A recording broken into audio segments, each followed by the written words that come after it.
We keep hoping for that tip that will get us to where we can find Adam's remains and we can get justice. The Butler County Sheriff vowing to close a cold case of a boy missing for more than 20 years. That story has gained attention from across the country. Adam Herman was 11 years old when he was last seen back in 1999, but investigators never learned of his disappearance until almost 10 years later. I've traveled across the country speaking to Adam's family and the sheriff, who believe the boy died at the hands of his adoptive parents. It's totally got me jaded. I feel like the system failed my whole family. Used to be a really trusting individual, and now I'm very sketchy. To this day, Tiffany Broadfoot is still baffled by how the story unfolded. It was 2008 when she learned her younger brother had disappeared. The problem? He was last seen nearly 10 years before. Adam Herman, born Irvin Greninger III, was adopted at a young age. According to police reports, he and his siblings were taken from an abusive home, only to face more alleged abuse. Something's not right here. But it was kind of a hidden secret, I guess, of that family.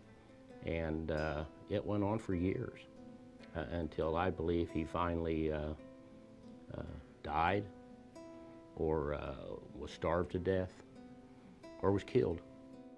Sheriff Kelly Herzit says the case is challenging, including a lack of answers from Doug and Valerie Herman. They were never charged for abuse or in Adam's disappearance, but they were found guilty of felony theft.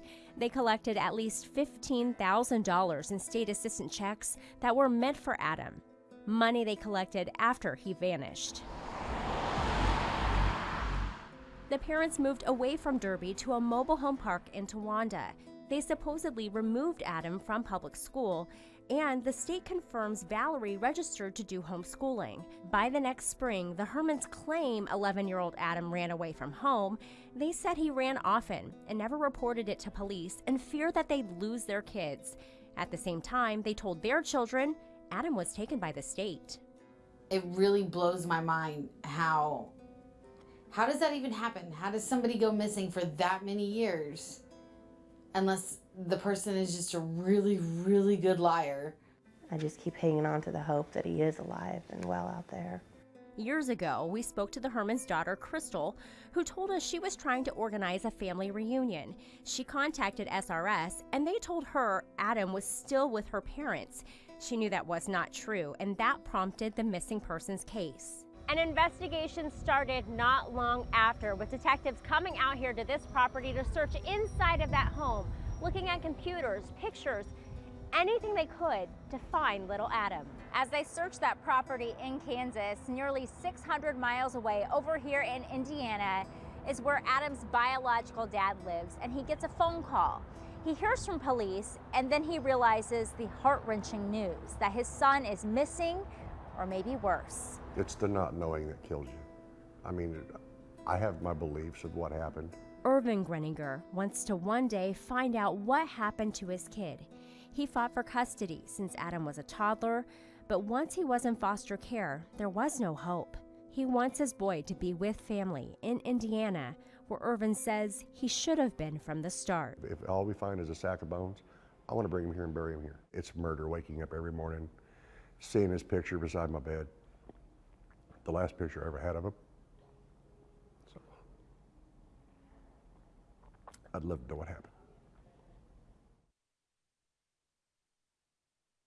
And here's a look at Adam around age 11. He has several scars on his stomach and a half-inch birthmark on his lower back.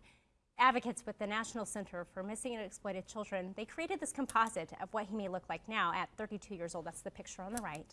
Now, Adam's adopted dad, Doug, he passed away a few years ago. Now, I've reached out to the family, Valerie Herman, and other members of the family, as well as the family's attorney and the Butler County District Attorney. They have not responded back for comment, but you can see a more detailed look at Adam's case file at our story on cake.com/missing.